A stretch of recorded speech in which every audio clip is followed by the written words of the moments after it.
Hello दोस्तों। आज हम बात करेंगे आज हम बात करने वाले हिंदी साहित्य का ये पेपर है दिव्या राजपूत का। ठीक है, तो इसी पेपर को आज हम एनालिसिस करेंगे। एक्चुअली ये दृष्टि का जो टेस्ट होता है वो कॉपी है। ठीक है, तो यहाँ पे एक क्वेश्चन है, इस क्वेश्चन को पहले पढ़ते हैं, उसके बाद हम बात करेंगे आंसर की। ठीक, तो सबसे पहले क्वेश्चन देखते हैं। क्वेश्चन में लिखा है कि कष्ट हृदय की कसौटी है, तपस्या अग्नि है। कष्ट क्या है? हृदय की कसौटी है, और तपस्या जो है वह अग्नि है। ठीक, और इसके बाद आगे बात कर रहा है कि सम्राट फिर कह रहा है कि यदि इतना भी न कर सके तो क्या, सब क्षणिक सुखों का अंत है। ठीक, और इसके बाद आगे कह रहा है कि जिसमें सुखों का अंत न हो, मतलब जिसमें सुखों का अंत ना हो, तो इसलिए सुख करना ही न चाहिए। ठीक है, मतलब अगर सुख का अंत ना हो तो सुख करना ही नहीं चाहिए। फिर आगे बात कर रहा है कि मेरे जीवन के देवता और उस जीवन के प्राप्य क्षमा। बस इतना एक पंक्तियाँ दी गई हैं, और ये पंक्तियाँ किसी की रचना है, तो वो किसकी रचना है वो हम आगे देखते हैं। ठीक है, तो अब आगे यहाँ पर संदर्भ और व्याख्या एक साथ लिखी गई है। जैसा कि मैंने कई बार पहले भी बताया कि आप संदर्भ को अलग लिख सकते हैं, प्रसंग को अलग लिख सकते हैं, या फिर आप संदर्भ एवं प्रसंग को एक साथ लिख सकते हैं हेडिंग के रूप में, या फिर आप ऐसा भी कर सकते हैं कि केवल संदर्भ लिख दो और एक संदर्भ लिख दो हेडिंग के रूप में, फिर संदर्भ लिखो और नई लाइन से आप प्रसंग भी शुरुआत कर सकते हैं। ठीक है, तो इस प्रकार से ये आंसर राइटिंग की एक आर्ट होती है, और ये भी आप कोशिश करना कि प्रत्येक आंसर को आप एक नई तरीके से लिखें, एक नए अप्रोच के साथ लिखें, जिससे कि एग्जामिनर को ऐसा ना लगे कि आप कॉपी पेस्ट कर रहे हैं, या फिर एक पुराना वो जो पहले तरीका वही सेम फॉर नेक्स्ट टाइम। ठीक है, तो ऐसा आपको नहीं करना है। तो इसका संदर्भ एवं प्रसंग यहाँ पर देखते हैं।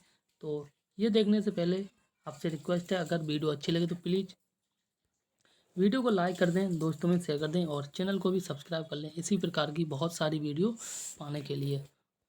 तो यहाँ पे हम बात करते हैं संदर्भ की। ठीक, तो संदर्भ में यहाँ पर कहा गया है कि प्रस्तुत गद्य पंक्तियाँ, ये जो पंक्तियाँ लिखी गई हैं गद्य भाषा में। ठीक है, तो गद्य पंक्तियाँ हिंदी नाटकों के महान रचयिता कौन है? जयशंकर प्रसाद के स्कंदगुप्त के नाटक से ली गई हैं। तो जब भी किसी की पंक्तियाँ आएँ तो आपको ये बात बहुत याद होना बहुत ज़रूरी है कि इन पंक्तियों का रचनाकार कौन है, और ये और जो रचनाकार है उसकी रचना कौन सी है। इसके साथ एक और चीज़ आपको याद करनी है कि यह एक नाटक है, या फिर यह उपन्यास है, या नोवेल है। ठीक है, तो इस प्रकार से आपको याद करके रखना है। फिर आगे यहाँ पर कहा गया है कि स्कंदगुप्त नाटक से ली गई हैं। ठीक, कहाँ से? स्कंदगुप्त नाटक है, किसका है? जयशंकर प्रसाद का।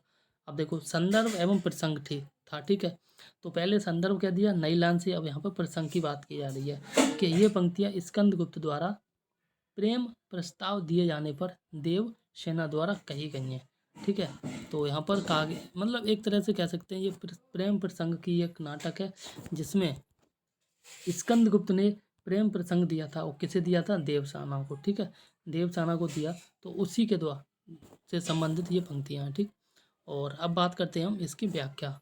ठीक है, तो व्याख्या में सबसे पहले शुरुआत की गई है। देखो, जब भी हम हिंदी साहित्य का पेपर लिखते हैं तो वहाँ पर हिंदी साहित्य के पेपर में कभी भी करेंट अफेयर से लिंक नहीं करते हैं, क्योंकि वो तो एक फिक्स नाटक होता है। तो फिक्स नाटक में जो मेन पात्र होता है उससे हम शुरुआत करते हैं मेनली, और इसके साथ पंक्तियाँ क्या कह रही हैं, तो पंक्तियों में किस बात को मुख्य भूमिका के रूप में बात की गई है, तो उससे हम शुरुआत करते हैं। ठीक है, तो यहाँ पे हम करते हैं बात व्याख्या की, और व्याख्या में सबसे पहले कहा गया है कि देवसेना कहती है कि पीड़ा द्वारा ही, किसके द्वारा? पीड़ा द्वारा ही हृदय ही परखा जा सकता है। पीड़ा द्वारा ही हृदय परखा जा सकता है। और आगे कह रहा है कि और यदि शासक होकर स्कंदगुप्त ऐसा नहीं कर सकता, शासक होकर स्कंदगुप्त ऐसा नहीं कर सकता तो, ठीक है, फिर आगे कहा है ऐसा नहीं कर सके तो यह उत्तम नहीं है। फिर आगे क्या है कि वह कहती है कि जीवन के सभी सुख क्षणिक होते हैं, जीवन के सभी सुख जो सुख होते हैं वे क्षणिक होते हैं। ठीक है, और इसके साथ जो भी मेन पॉइंट है, ठीक है, वहाँ पे आप साथ ही साथ अंडरलाइन करते हुए चलें। ठीक है। और आगे यहाँ पे कहा गया है कि और सुखों की समाप्ति न हो, ठीक है, सुखों की समाप्ति न हो इसलिए सुख करना ही नहीं चाहिए। यहाँ पर एक्चुअली बात की गई है सुख की, ठीक है। तो यहाँ पे बात की गई एक स्कंदगुप्त राजा है, ठीक है, और इस प्रकार से मानते हैं एक देवसेना नाम की लड़की है या राजकुमारी रही हुई उस टाइम पे, ठीक है, तो वह उससे प्रेम करता है, ठीक। तो स्कंदगुप्त ने अपने प्रेम का इजहार देवसेना से किया, किससे किया? देवसेना से, ठीक है। तो इसके बाद देवसेना ने उत्तर दिया कि जो सुख लॉन्ग टाइम न चले, जो सुख क्षणिक मात्र का हो, तो ऐसा सुख नहीं करना चाहिए, ठीक है। तो इसी बारे में यहाँ पर बात कही गई है। तो फिर आगे कहा है कि वह स्कंदगुप्त को इस जीवन का देवता बताती है, इस जीवन का देवता बताती है, किसे? स्कंदगुप्त को। कौन बताती है? देवसेना। इतना आप याद रखना। इसके बाद आगे कहा है कि और उससे प्रस्ताव को ठुकराने की क्षमा मांगती है, यानी कि लड़की ने सॉरी राजकुमारी ने, जो स्कंदगुप्त राजा था, राजकुमार था, उसका प्रेम प्रस्ताव जो था उसने ठुकरा दिया, ठीक है, और इसके साथ क्षमा मांगती है, ठीक है ना, यानी कि प्रेम प्रसंग कैंसिल कर दिया। तो अब यहाँ पे विशेषता के बारे में बात करते हैं। विशेष क्या है इस पंक्तियों में, विशेष क्या है, ठीक है। तो जयशंकर प्रसाद का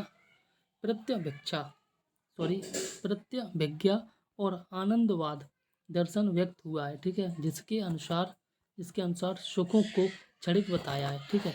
तो हाँ सही बात है कि जो देवसेना है उसने सुख को क्षणिक बताया। क्षणिक का मतलब होता है जो कुछ समय के लिए आए और फिर चला जाए, ठीक है ना।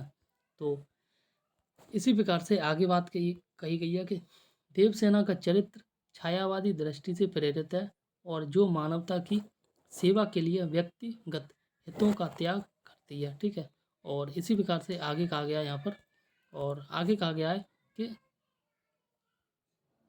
ऐसी ही दृष्टि के साथ गोदान की मालती व रंगभूमि की सोफिया ने विवाह न करने का निर्णय लिया। देखो यहाँ पर एक चीज़ और आपको याद करना है कि जिस जिस पंक्तियों में, ठीक है, जो कहानी संबंधित है, जिन पंक्तियों में जो कहानी संबंधित है, जिस प्रकार से इन पंक्तियों में जो जयशंकर प्रसाद के द्वारा लिखी गई है, नाटक क्या है? एक मिनट,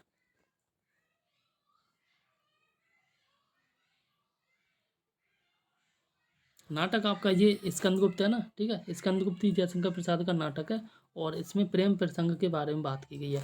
तो इसी प्रकार का अगर कोई किसी दूसरे के द्वारा लिखा हुआ नाटक है जिसमें प्रेम प्रसंग की बात की गई है, ठीक है, तो उसको भी हम विशेष के रूप में सबसे नीचे लिख सकते हैं। बस यही यहाँ पर बताने की कोशिश कर रहा था, ठीक है। तो जैसा कि यहाँ पे कहा गया है कि देवसेना का चरित्र जो है छायावादी से प्रेरित है और आगे कहा गया है कि जो मानव की सेवा के लिए व्यक्तिगत हित का त्याग करती है, ऐसी ही दृष्टि जैसा कि इस वाले नाटक में की गई है, स्कंदगुप्त नाटक में है, तो वही दृष्टि या वही कहानी मान सकते हैं गोदान की मालती में और रंगभूमि की सोफिया ने विवाह न करने का निर्णय लिया, ठीक है। तो एक मिनट, तो इस प्रकार से ये क्वेश्चन जो है, इस क्वेश्चन का एनालिसिस कंप्लीट हो गया और मैं कोशिश करूँगा कि इस वीडियो को यहीं पे समाप्त करूँ, क्योंकि वीडियो लंबी हो जाती है तो फिर कई बार लोग पूरी वीडियो नहीं देखते, ठीक है। और इसके साथ अगर वीडियो अच्छी लगे तो प्लीज़ वीडियो को लाइक कर दें, दोस्तों में शेयर कर दें और चैनल को भी सब्सक्राइब कर लें इसी प्रकार की वीडियो देखने के लिए, ठीक है। तो तब तक के लिए नमस्कार और जय।